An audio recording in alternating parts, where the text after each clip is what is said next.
Hi friends, இன்றைக்கி நம்ம என்ன பார்க்க போகிறோன்னா கேப்சிகம் சட்னி, குடமிளகாவில் சட்னி செய்ய போகிறோம்.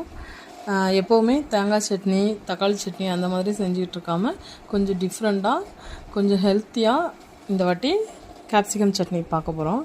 அதுக்கு ஃபஸ்ட்டு ஒரு கடாயில் எண்ணெய் சேர்த்துட்டு, எண்ணெய் காஞ்சதுக்கப்புறமா சீரகம் போட்டுட்டு, அப்புறமா ஒரு 5 காஞ்ச மிளகா, கொஞ்சம் காரம் கம்மியாக வேணும்னா கொஞ்சம் கம்மியாக போட்டுக்கோங்க.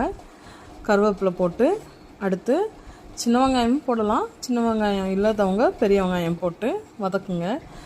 அது கொஞ்சம் நல்லா வதங்கினதுக்கு அப்புறமா ஒரு தக்காளியை மட்டும் நறுக்கி போட்டுக்கோங்க. அது கூட ஒரு துண்டு இஞ்சி, ஒரு 10 பல்லு பூண்டு இதெல்லாம் சேர்த்துட்டு நல்லா வதக்குங்க. கொஞ்சம் அந்த வெங்காயம்லாம் கோல்டன் கலரில் கொஞ்சம் வரும். அதுக்கப்புறமா இதில் ஒரு சின்ன சைஸில் புளி சேர்த்துக்கோங்க. புளி சேர்த்துட்டு நல்லா வதக்குங்க. இந்த கேப்சிகம் சட்னி ரொம்ப ரொம்ப ரொம்ப நல்லது. கேப்சிகமில் விட்டமின் ஏ அண்ட் சி இருக்குது. கேரட்டில் இருக்கிறத விட கேப்சிகமில் நல்ல விட்டமின் இருக்குது. அதனால் குழந்தைங்களுக்கெல்லாம் கண்டிப்பாக செஞ்சு கொடுக்கலாம், விரும்பி சாப்பிடுவாங்க. அப்புறமா இதுக்கு தேவையான அளவு உப்பு போட்டுக்கோங்க. சால்ட் சேர்த்துட்டு அதையும் சேர்த்து நல்லா வதக்குங்க. சால்ட் சேர்த்ததுக்கப்புறமா நல்லா வதங்கும். அதுக்கு முன்னாடி கேப்சிகத்தை ஒரு கேப்சிகம் இல்லைனா ஒரு 2 கேப்சிகம், சின்ன கேப்சிகம்னா 2 கேப்சிகம் எடுத்து அதில் உள்ள விதையெல்லாம் நீக்கிக்கிட்டு நறுக்கி வச்சுருங்க ஃபஸ்ட்டே. அதுக்கப்புறமா அதையும் சேர்த்துக்கோங்க. சேர்த்துட்டு வதக்குங்க.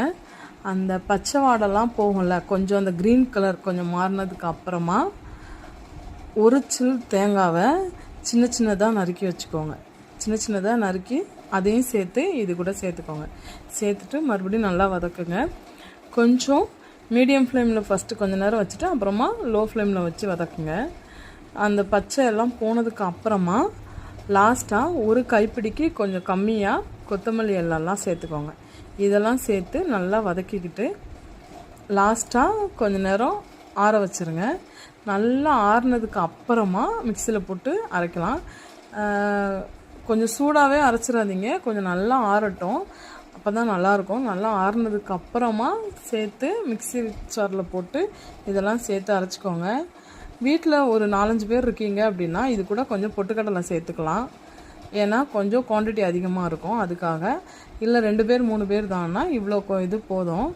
போட்டு இதெல்லாம் போட்டு மிக்சியில் அடித்து எடுத்து வச்சுட்டு இதுக்கப்புறம் லாஸ்ட்டாக இதுக்கு ஒரு தாளிப்பு போட்டுக்கலாம். கடுகு கருவேப்பிலை போட்டு தாளிப்பு போட்டு சேர்த்து கொஞ்சம் அதிகமாக வேணும்னா கொஞ்சமாக தண்ணி சேர்த்துக்கலாம். சேர்த்துட்டு லைட்டாக சிம்மில் வச்சுருந்தீங்க அப்படின்னா போதும், கேப்சிகம் சட்னி ரெடி ஆயிரும். எப்போதுமே ஒரே சட்னியாக வைக்காமல் கொஞ்சம் டிஃப்ரெண்ட்டாகவும் ஹெல்த்தியாகவும் செஞ்சு பாருங்கள், நல்லாயிருக்கும். இதே மாதிரி இன்னும் நிறைய வீடியோஸ் நான் போடுறேன். என்னோடய யூடியூப் சேனலை சப்ஸ்கிரைப் பண்ணுங்கள், லைக் பண்ணுங்கள். தேங்க்யூ.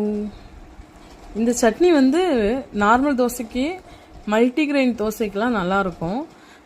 கம்பு தோசை, ராகி தோசை அந்த மாதிரி தோசைக்கெலாம் கண்டிப்பாக செஞ்சு